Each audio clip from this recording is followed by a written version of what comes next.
వింటున్నావు పిల్ల ఎన్నెన్ని బాధల్లా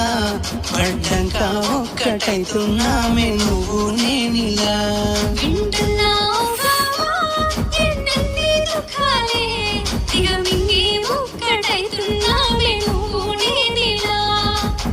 కోపమచ్చి మాటలంటని చేయలేపి దెబ్బ పడతని అయి నువ్వు పోను చేతు మా తెల్లారి నువ్వే